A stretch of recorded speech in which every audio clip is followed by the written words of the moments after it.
Hello, नमस्कार, आदाब, सत श्री अकाल और अस्सलाम वालेकुम। मैं हूं मोहम्मद अहमद काज़मी, लेकर आया हूं आपका पसंदीदा कार्यक्रम आपके रूबरू। मिडिल ईस्ट के जो हालात हैं, वेस्ट एशिया के जो हालात हैं, वो बहुत ही दिलचस्प और खतरनाक होते जा रहे हैं।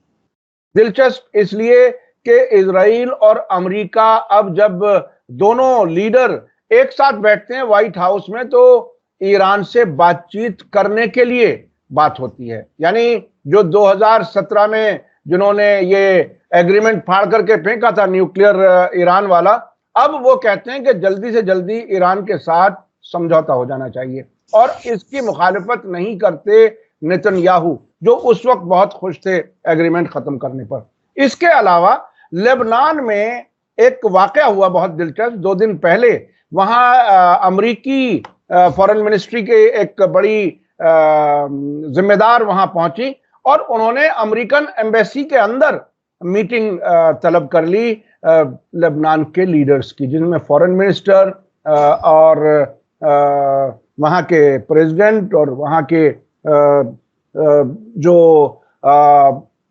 पार्लियामेंट स्पीकर हैं, उनको एम्बेसी में बुला लिया। यानी अल मनार टीवी पर जो कमेंट आया उसमें कि हम के इनवाइट नहीं किया गया बल्कि समन किया गया। क्या अमेरिका लेबनान में अपने आप को इतना मजबूत महसूस करता है कि वही सब कुछ चला रहा है? उस पर भी हम बात करेंगे।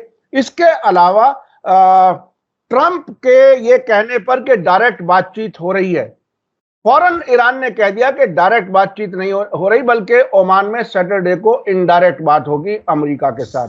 क्या कुछ है उधर? इजराइल में भी बहुत बेचैनी है। वहां जो रोनेन बार शिन बेट के सरबराह को हटाया गया था, उसकी हियरिंग भी आज ही हो रही है। इन तमाम मौजूआत पर, तमाम इश्यूज पर बात करने के लिए मेरे साथ मौजूद हैं खास मेहमान, सीनियर जर्नलिस्ट शेख मंजूर साहब, जो एक लंबे अरसे से उस पूरे इलाके को बहुत नजदीक से जानते हैं, बहुत बार वहां के दौरे किए हैं। शेख मंजूर साहब, वेलकम है आपका मीडिया स्टार वर्ल्ड को। आप वक्त देने के लिए आप ये बताइए कि ये व्हाइट हाउस की जो मीटिंग हुई नेतन्याहू और ट्रंप के बीच, ये इससे आपको क्या क्या कुछ नजर आ रहा है? यानी ट्रंप कह रहे हैं कि हमारी डायरेक्ट बातचीत हो रही है, ईरान कह रहे हैं कि नहीं, इनडायरेक्ट बात हो रही है ओमान के जरिए। इतनी हड़बड़ाहट, इतनी जल्दी बातचीत की क्या है अब ट्रंप को? देखिए, पहली बात तो ये है कि मिडल ईस्ट इस वक्त जो है सबसे वोलाटाइल रीजन बन गया है सारे दुनिया में। इसके अलावा ट्रंप के जो एक्शंस है, चाहे वो टैरिफ है, चाहे वो ईरान को पहले धमकी दे रहा था, फलस्तीन के बारे में ये कह रहे, सारी जगह उथल पुथल हुई है और कन्फ्यूजन और ये क्योस इतना बढ़ गया है कि किसी को कुछ पता ही नहीं है क्या हो रहा है।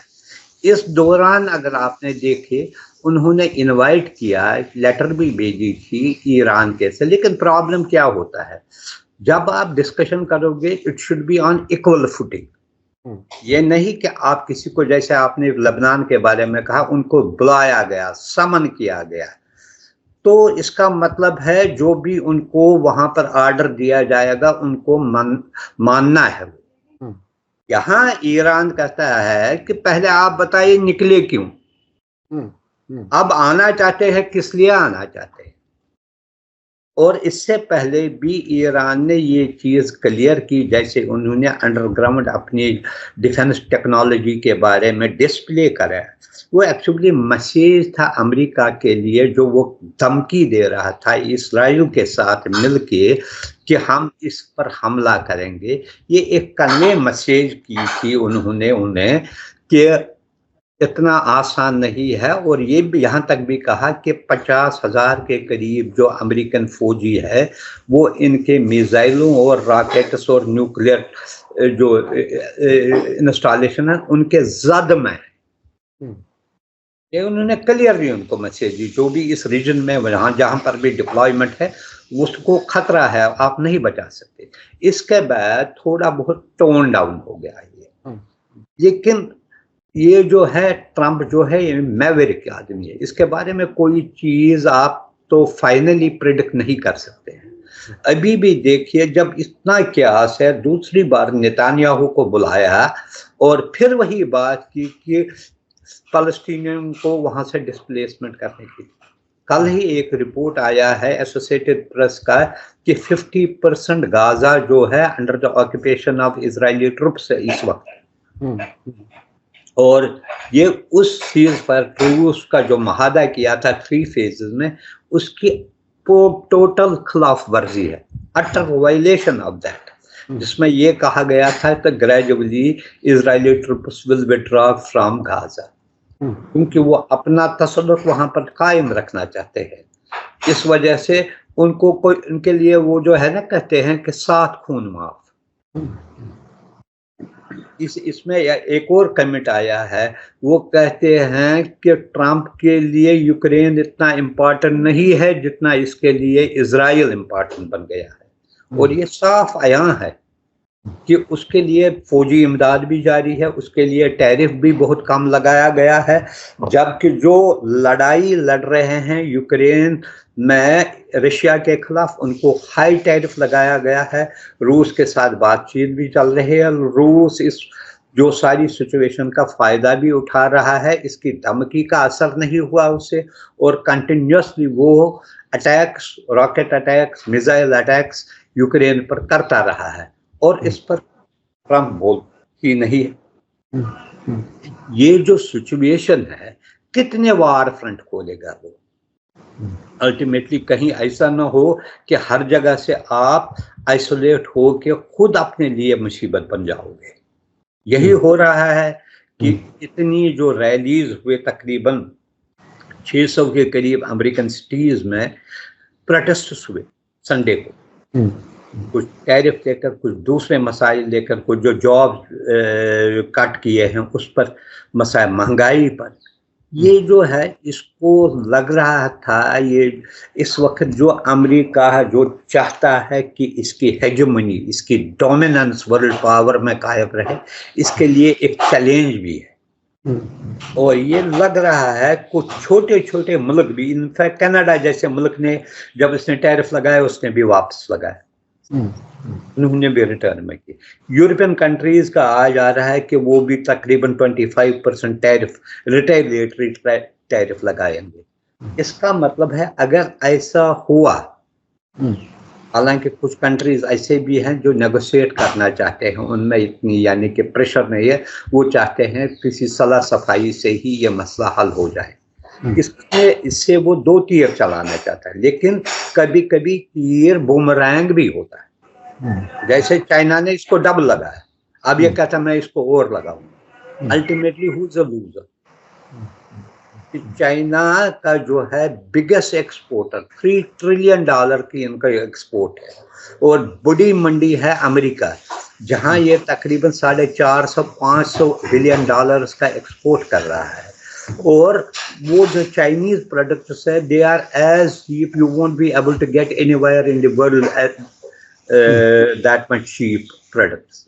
अगर ये खुद बनाने लगे, हम वो इससे 3 गुना 4 गुना ज्यादा उनकी कीमत हो जाएगी इवन इन अमेरिका। अच्छा शेख साहब, उन इश्यूज पर जरा थोड़ा सा ठहर के बात करेंगे, लेकिन एक चीज जो अभी बिल्कुल आया है, जो हमारी पिछली रात गुजरी है, यानी ईरान अमेरिका का दिन गुजरा है जब इनकी मुलाकात हुई है दोनों की, नेतन्याहू की और ट्रंप की। ट्रंप ने क्या वो जो कुछ बोलता है उसके कंट्रोल से बाहर होता है, या वो जानबूझ करके झूठ बोलता है, या उसकी ब्रीफिंग ठीक नहीं होती? ट्रंप कह रहे हैं डायरेक्ट बातचीत हो रही है, बहुत अच्छे बड़े लेवल पर बातचीत हो रही है, और ईरान की तरफ से 2 दिन पहले प्रेसिडेंट ने कहा कि बात होगी तो बराबर की इक्वल फुटिंग पर, जैसा कि आपने भी कहा। और इस वक्त ट्रंप के बयान के फौरन बाद ईरान के फॉरेन मिनिस्टर अब्बास अराक्ची ने कहा कि सैटरडे को ओमान के मीडिएशन से ओमान में बातचीत हो रही है इनडायरेक्ट। तो ये डायरेक्ट और इनडायरेक्ट वाली जो बात है, क्या ट्रंप झूठ बोल करके कोई अपनी कोई इमेज बिल्डिंग कर रहे हैं, या दबाव? एक्चुअली वो बुलिंग टैक्टिक्स कर रहा है। वो यहाँ भी फेंकता है, वहां भी फेंकता है, कहीं ना कहीं उनसे लगता है ये तीर लग जाएगा कहीं ना कहीं। 2 दिन पहले उसने कहा है कि जो हम इनडायरेक्ट बातचीत करते हैं इसमें कंफ्यूजन रहता है, इसलिए ये मैं प्रेफर करता हूँ फेस टू फेस बातचीत हो, ताकि जो बात क्लैरिटी आ जाएगी बात में। जब हम प्रॉक्सिमिटी बात कर रहे हैं, थ्रू थर्ड पार्टी कर रहे हैं, उसमें प्रॉक्सिमिटी, लेकिन ये हकीकत है कि इसमें 2-4 कंट्रीज भी, पहले अगर आपने देखी पहली लेटर जो ट्रंप ने थ्रू यूएई के फॉरेन मिनिस्टर के जरिए ईरान को भेजी, और उसके जवाब में जब दिया, उसके बाद अब ओमान आया है। फिर क्योंकि ओमान का एटलीस्ट गल्फ कंट्रीज में ओमान एक वाहिद कंट्री है जो बाय एंड लार्ज न्यूट्रल रही है towards Iran as well as जो वेस्टर्न कंट्रीज के साथ रही है, और वो शायद सूटेबल कंट्री रहेगी दोनों के लिए बातचीत के लिए। बातचीत के लिए डायरेक्ट करने का तब मकसद है अनलेस यू नो कि उसके एजेंडे में क्या चाहता है, क्या वो चाहता है। एक तरफ उसकी क्लैरिटी नहीं है, बातचीत किस पर कर रहा है। अगर न्यूक्लियर पावर पर कर रहा है, इसलिए ऑलरेडी ईरान ने कहा, अभी तक उसने कहा कि हम में क्षमता है कि we can become nuclear power, but we don't want to go. ये था, दैट वाज द कंडीशन जब वो 5+1 और ईरान के दरमियान जो महादा हुआ, उसमें यही था कि 93% के करीब जो प्रोसेसिंग जो ईरान में कैपेसिटी है, कैपेबिलिटी है, उसको कहा था it will be only for peaceful purposes. लेकिन जब ये कर रहा है, ये इसमें ज्यादा इजराइल का अमल दखल है। वो नहीं चाहता है कि, वो पहले चाहता, अगर आपने देखे उसके इनिशियल स्टेटमेंट्स अपने देखे, उसने कहा हम पहले ईरान को ही तबाह करेंगे, क्योंकि वो इसके लिए सबसे बड़ा इरिटेंट है। इस वजह से नहीं कि ईरान, उसको लगता है जो भी रेजिस्टेंट ग्रुप्स है मिडल ईस्ट में, उनकी जो पुष्पनाही ईरान कर रहा है, B it Hezbollah, B it Hamas, B it Houthis या कोई दूसरा ग्रुप है, वही सबसे ज्यादा source of inspiration for them है। वो चाहता है अगर इनका सोर्स ही पर ही हमला किया जाए तो ऑटोमेटिकली दीज रेजिस्टेंट ग्रुप्स जो है वो कम, उनकी जो है गिरफ्त कमजोर पड़ेगी, ये उसकी इमेज। लेकिन दूसरे को भी देखना है। जब वो कहता है, हो सकता है बिगनिंग में वो उसके आए हैं, अब फिर वो लेटर का मसला आया। अब जब ईरान ने उसको कहा हम भी, इनको कभी लगता है कि जब मैं धमकी दूंगा दूसरा पावर सहमेगा, डरेगा, वो कुछ न कुछ कहा जी मैं नेगोशिएशन पर आज, जब उन्होंने भी बोल्डली ये कहा कि we are ready for this war, तो कहीं ना कहीं उसको ये रियलाइजेशन हुई इट इज नॉट इजी। अब उसकी दूसरी बात ये है, अमेरिका को जो कुछ करना है अलोन, उसमें उसके अलाइज जो है, खासकर वेस्टर्न अलाइज जो हर चीज में इसके गंदे कामों में दखल दे रहे थे, मदद कर रहे थे, सपोर्ट कर, शायद वो इस वक्त डिस्टेंस इख्तियार करेंगी। यानी अमेरिका अब अपने ही हरकतों से तन्हा होता जा रहा है। अच्छा, अभी मैं 2 दिन पहले ईरान के एक जर्नलिस्ट से मैंने बात की, इंटरव्यू किया, हमारे दर्शकों को याद होगा जरूर, कल ही हमने ईरान से इंटरव्यू किया था। उनका कहना है कि अब बातचीत की इल्तजा कर रहा है अमेरिका, इल्तजा रिक्वेस्ट कर रहा है। इल्तजा कौन करता है, हारा हुआ या जीता हुआ? आप इसको किस तरह से देखते हैं? देखिए, इनको पता है कि सबसे बड़ी बात है आदमी को जो है किसी चीज को जो एनालाइज करना है, इसको it should be on practical base. पहली बात, 79 से onwards Iran constantly under sanctions रहा, जबरदस्त सैंक्शंस रहे। बीच में जब ये अकॉर्ड हुआ तो 2014 में जो न्यूक्लियर अटैक, कुछ सैंक्शंस उठाए गए, उसके बाद फिर लागू हो गए। अगर वो इतना होते हुए विदस्टैंड किया है, यानी कि इस दौरान ईरान इतना पावरफुल मिलिट्री पावर बन गया, खासकर इसने मिसाइल टेक्नोलॉजी में। अभी पिछले साल ही हम कह रहे थे ईरानियन ड्रोन्स जो है इजराइल जो रशिया इस्तेमाल कर रहा है, इतने इफेक्टिव रहे यूक्रेन में। इसका ये टेक्नोलॉजी, मिलिट्री टेक्नोलॉजी में उसने कुछ भी कहा, सबसे ज्यादा डिवोट किया, क्योंकि उनके पता था ईरान की लीडरशिप को कि सबसे ज्यादा एनिमी उनके ही है। कुछ under the garb of fronts है, कुछ इजराइल और अमेरिका का तो पता ही था, और कुछ जो कंट्रीज थे वेस्टर्न अलाइज भी, वो भी ये लाइक नहीं कर रहे थे ईरान का ये। इसलिए उन्होंने ये चीज इस पर डिवोट किया है। और अब अमेरिका को भी ये अंदाजा है कि इसको वो, जैसे उन्होंने एक बार जो है न्यूक्लियर जो फैसिलिटी इराक ने कायम की थी, या कई बार ईरान के इस पर भी बिगिनिंग में शुरू किया था इनको टारगेट बनाने के लिए, वो अब बात नहीं है। जो अभी तक आप देखिए क्या है, जब अमेरिका और इजराइल अभी तक तहस नहस करके गाजा में अभी तक लोकेट नहीं कर सकते हैं, हर बार जो है उनको हवाले किए जाते हैं, उन्हीं के इलाकों में निकल के उनको हवाले किया जाता है, वो उनको लोकेट। और 2 दिन पहले उन्होंने मिसाइल अटैक भी किया है इस पर। इतना होते हुए अगर वो इस चीज पे, इतनी हाई टेक्नोलॉजी होते हुए उनको यहाँ पर तो इनके लिए बड़ी मुसीबत हो जाए।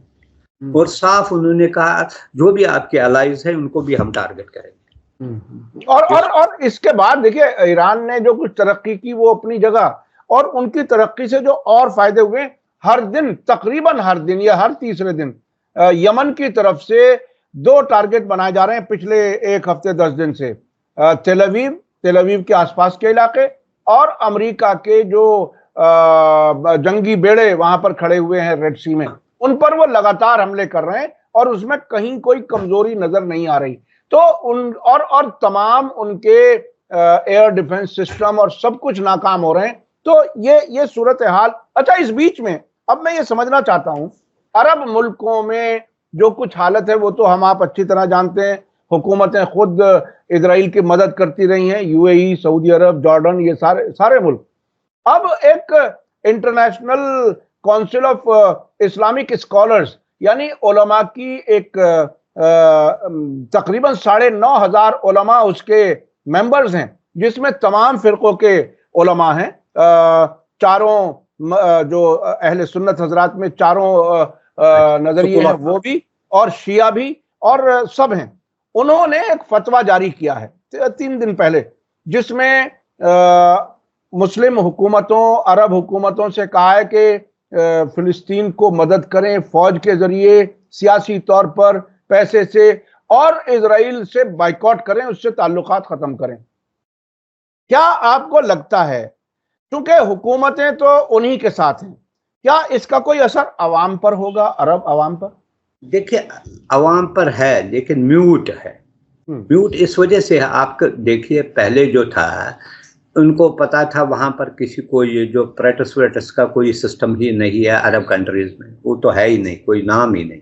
यहाँ तक तो अब अमेरिका में जो हुआ है, अगर कोई फलस्तीनियंस के नाम पर प्रोटेस्ट करेगा बाहर का, उसका वीजा कैंसिल किया जाता है। दिस इज लेटेस्ट ट्रेंड जो हमने पहली बार देखा है। लेकिन अब पता क्या है, इनकी जो जहां तक कि वो फलस्तीनियंस या हमस या दूसरे कंट्री जो ग्रुप्स है उनके टारगेट कर रहा था, वो एंजॉय भी करते थे, ये कहते ये हमारे लिए भी इरिटेंट है, ठीक है। लेकिन अब बारी उनकी अपनी आ गई। अब वो जब आग उनके घरों तक पहुंची है तो, और इन्हें पता है कि इंटेंशन एक बार किसी ने रिवील किया कि सऊदी अरब क्यों नहीं ले रहा है, मिस्र क्यों नहीं ले रहा है, उर्दन क्यों नहीं ले रहा है जॉर्डनियन फलस्तीनियंस को। यानी कि इनके जहन में, इजराइल के जहन में, अमेरिका के जहन में पहले से ही ये था, प्लान तो कहीं ना कहीं था, which was under cover, that इनको अगर करना है वहां ही करना है इनको सेटल।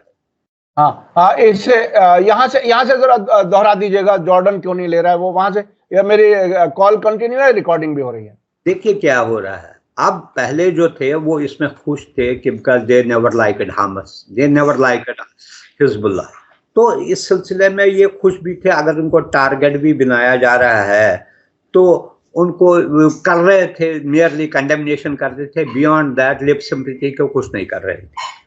अब उनको जब से इनके पता चला रियल इंटेंशंस ऑफ इजराइल और America, what they want actually regarding Palestinians and Arab countries, वो ये है कि ग्रेटर, जिसे हम ग्रेटर इजराइल का आइडिया कहते थे, उसको जो है इसको अमली शक्ल देने के लिए अमेरिका पहले सामने आ गया। इससे पहले उन्होंने फर्स्ट टर्म में उसने जेरूसलम अपना जो है दारुल खुलाफा शिफ्ट किया अपने डिप्लोमेटिक मिशन का। अब दूसरी बार ये कहता है इनको डिस्प्लेस करो वहां से। डिस्प्लेस कहाँ करो, यानी कि इनके लिए जगह छोड़ो। वो ये अमेरिका क्या करेगा वहां? वो 300-400 किलोमीटर लैंड है ये उनको, और जैसे उन्होंने उनको इनडायरेक्टली ये कहता है ऐसे ही चलो, सीज फायर भी मत करो, ऐसे ही हर दिन 40-40, 100 लोगों को मारो भी, आगे भी बढ़ो, बंद एड भी बंद करो, एड को भी आने मत दो, ताकि सिचुएशन वही है। लेकिन इस वक्त कोई इसमें सोचता ही नहीं उस लिहाज से। दूसरी तरफ सऊदी अरब को भी कहा आप लीजिए, अब उनको लग रहा है ये उनके गले में हड्डी अटक गई है, न वो निगल सकते हैं उसको, न निकाल सकते हैं इसको। अब इस सिलसिले में इंटेंशंस तो पता चले इनको कि ये क्या चाहते हैं। अब चूंकि बड़ी पावर है, बहुत ताकतवर कंट्री है, उसको आना है, यानी कि सऊदी अरब और यूएई के विजिट के बारे में इसने पहले ही अनाउंस किया है आने के लिए, तो उन्हें और उनमें ये जैसे ईरान जैसी इनकी ये कैपेबिलिटी नहीं है, कैपेबिलिटी नहीं है कि वो कन्फ्रंट कहीं करे इन्हें। वो इसी में खुश है कि वो अगर जान बची तो लाखों पाए। उनका यही है, अगर कुछ पैसे लेगा यहाँ से इन्वेस्टमेंट के, वो जो करेगा कमिटमेंट्स करेगा या कुछ कहेगा, वो किसी भी इसमें जो ओपनली इन्होंने यूनाइटेडली हालांकि किया है अरब लीग ने, लेकिन एक जॉइंट स्टैंड नहीं लेते। अभी ये भी एक न्यूज़ ये भी सर्कुलेट कर रही है, जब ट्रंप आ रहा है तो उसने उनको, जैसे पिछली बार आपको पता है सारे इस्लामिक कंट्रीज के heads of state and government को बुलाया गया है, उसी तरह आप जमा करो ताकि वो उनको जैसे ही उन्हें डिक्टेशन देगा मास्टर की तरफ, आपको इजराइल के साथ ये करना है। बारिंग एक या दो कंट्रीज, किसी में वो ताकत ही नहीं है वो, यानी कि उसको कन्फ्रंट कर सकेंगे। यानी आप ये बता रहे हैं कि इस बार फिर वो तमाशा हो सकता है रियाज में जो मई 2017 में हुआ था, और उस वक्त जब ट्रंप आए थे, पहला ही उनका विदेश का दौरा था, और उसमें तकरीबन 50 मुस्लिम मुल्कों के heads of state, foreign ministers, सबसे टॉप लेवल के लोगों को बुलाया गया था, जिसमें कुछ अफ्रीका के मुल्क थे, बाकी गल्फ के और मुस्लिम मुल्क थे। अच्छा, इसमें एक चीज इस बीच में यह हुई है, ईद के मौके पर ईरान में आयतुल्लाह खामेनाई ने अपनी हुकूमत के जिम्मेदारों को और मुस्लिम मुल्कों के सफीरों को एड्रेस करते हुए ये कहा है कि तमाम मुस्लिम मुल्कों को मुत्तहिद होना चाहिए, ये ज़ायनिस्ट और अमेरिकन जो कुछ साजिश है जो नुकसान पहुंचाने की, उसके खिलाफ हमारा इकट्ठा होना जरूरी है। इसके अलावा ईरान के प्रेसिडेंट मसूद पेजेश्कियान ने यूएई के प्रेसिडेंट, सऊदी अरब के एमबीएस और कुवैत के अमीर, इनसे सबसे टेलीफोन पर बात की है और इत्तेहाद की बात की है कि सबको हमें मिलकर के इस पे आगे बढ़ना चाहिए।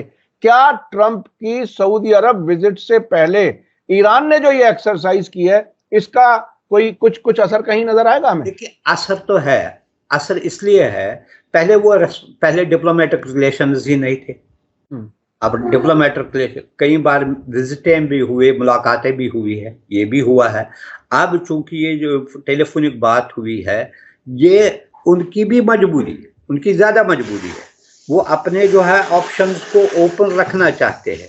आपने देखा कि कतर ने पहले ही ये अमेरिका को कहा ऐसी हरकत मत करना कि हम इसमें सबसे ज्यादा सफर करेंगे, एक कन्वे कर रहा है। दूसरी बात, वो भी आहिस्ता आहिस्ता इनको पता है, वो जो है ना कि जो बड़ा डेंजरस आदमी है उसके साथ दोस्ती भी कितनी खतरनाक साबित होगी उनके लिए। फिर इन्हीं के जान के लाले पड़ेंगे अगर मुल्क पर ही कोई आफत आ पड़ेगी। जैसे वो उनको कहता है फलस्तीनियंस को लो, पिछली बार उन्होंने कहा था उनको कुछ उनका जो दारुल खुलाफा है वो भी खाओ, ये भी खाओ।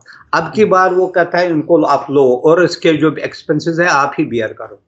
अब कहीं ना कहीं रेजिस्टेंस तो होगी, जो गवर्नमेंट लेवल पर भी होगी, हालांकि उन्होंने रिजेक्ट किया है, लेकिन साथ साथ अब ये उनकी जो है उनके मुल्क के सर्वाइवल के लिए ये क्वेश्चन हो रहे हैं। अच्छा, अब मैं थोड़ा सा दूसरी तरीके से समझना चाहूंगा। जंग को शुरू हुए 17 महीने से ज्यादा हो गए, 550 दिन हो गए तकरीबन। इस टेल एंड पर, अगर इसे टेल एंड समझा जाए, अब जब हमारी बात हो रही है, ये जो फतवा आया जिसका ऑर्गेनाइजेशन का हेडक्वार्टर कतर दोहा में और आयरलैंड डबलिन में है, तो क्या इन अरब हुकूमतों ने ही इस फतवे को जारी करने के लिए कहीं ना कहीं अंदर से अंडरस्टैंडिंग कोई है, जिसमें के एक फतवे का बहाना लेकर के और फिर कोई पोजीशन इजराइल के खिलाफ या फिलिस्तीन के हक में या अमेरिका के सामने ईरान से ताल्लुकात बेहतर करने के लिए, क्या उसके लिए कोई रास्ता बनाने की कोशिश है? क्योंकि इतनी बड़ी तादाद में लोगों के कत्ल होने के बाद, पहली बार आपने कहा पॉलिटिक्स में ये चीजें होती है, प्रेशर टैक्टिक्स होते हैं।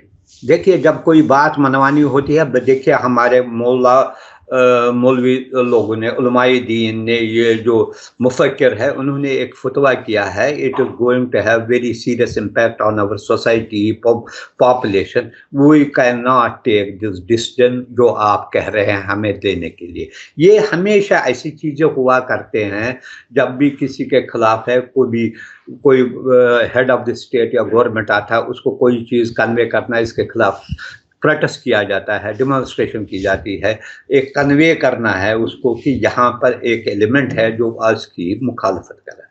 जिससे ये उनको भी पता होगा, ऐसी बात नहीं है कि अमेरिकन को ये पता नहीं है।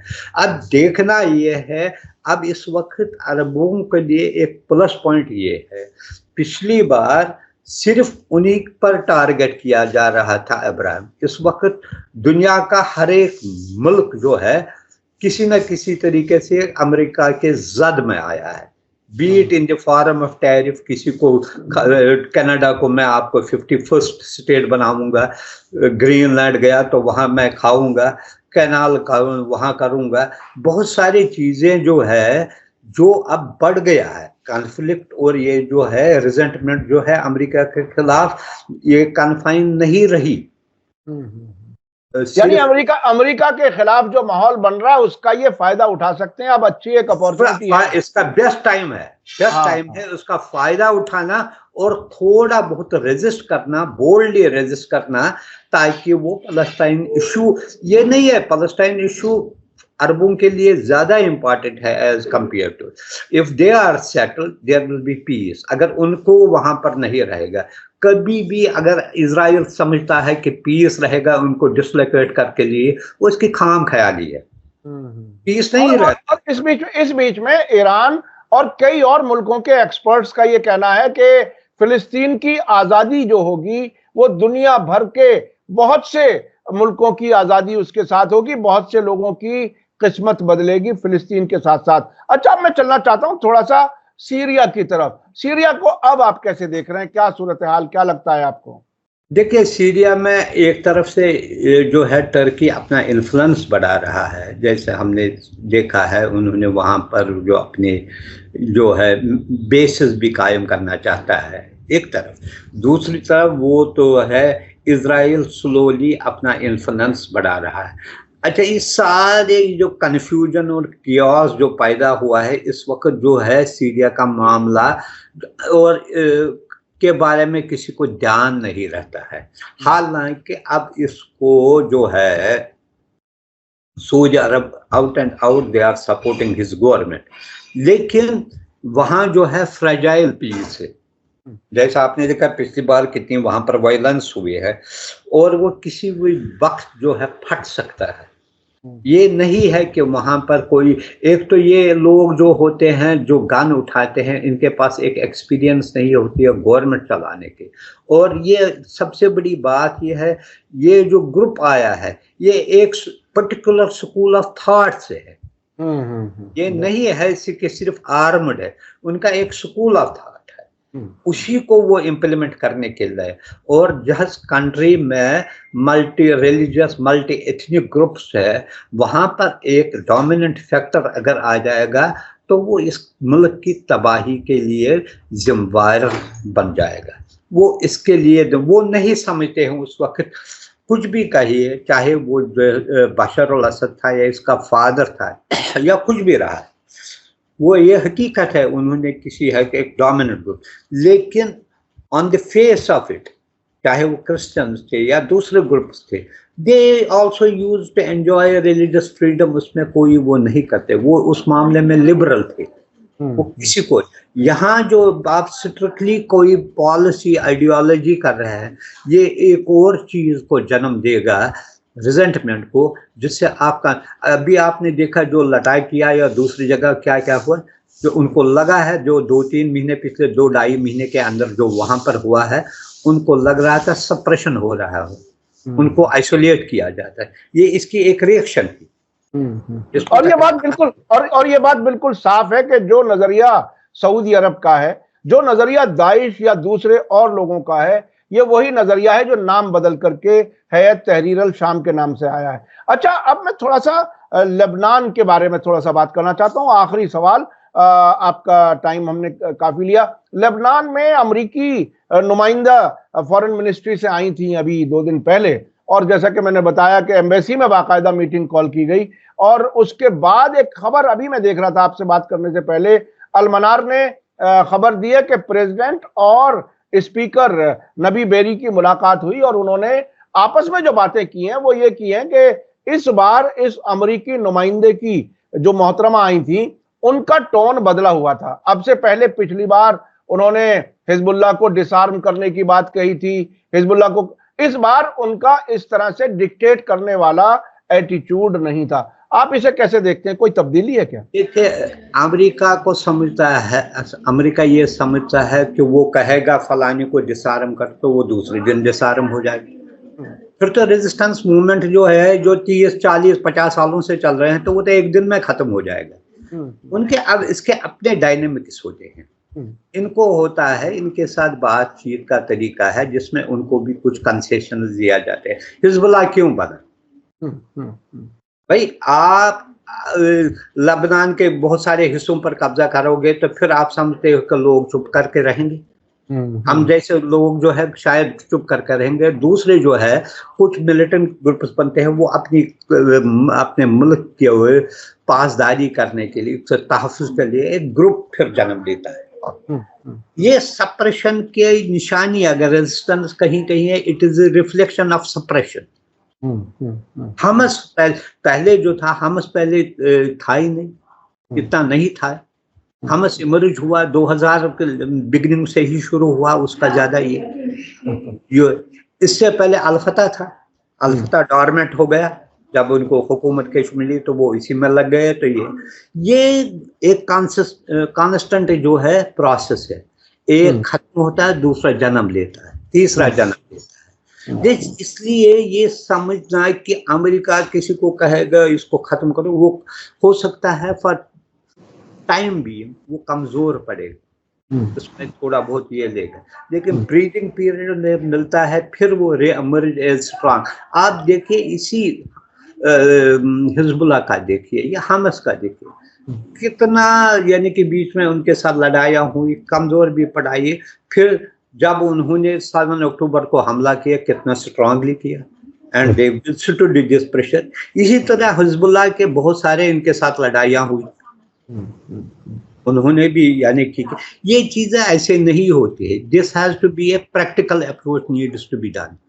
और अमेरिका में अक्सर आपने देखा है, अमेरिका में ऐसा लगता है कि वॉशिंगटन में व्हाइट हाउस में बैठे हुए लोग दुनिया के नक्शे को सामने रखते हैं और जहां भी हाथ रखते हैं कि साहब हम यहाँ हुकूमत चेंज करना चाहते हैं, इस किस्म के तरीके वो अपनाते हैं, लेकिन जो प्रैक्टिकल नहीं होते, जो अवामी एस्पिरेशंस के बिल्कुल खिलाफ होते हैं, ग्राउंड रियलिटी के बिल्कुल खिलाफ है। उसका तजर्बा हमने इराक में देखा है। इराक में जो तब्दीली वो चाहता था अपनी मर्जी की, वो आज तक भी नहीं हो सकी, और अब ईरान का बेहतरीन दोस्त इराक है जो अमेरिका की मर्जी के बिल्कुल खिलाफ है।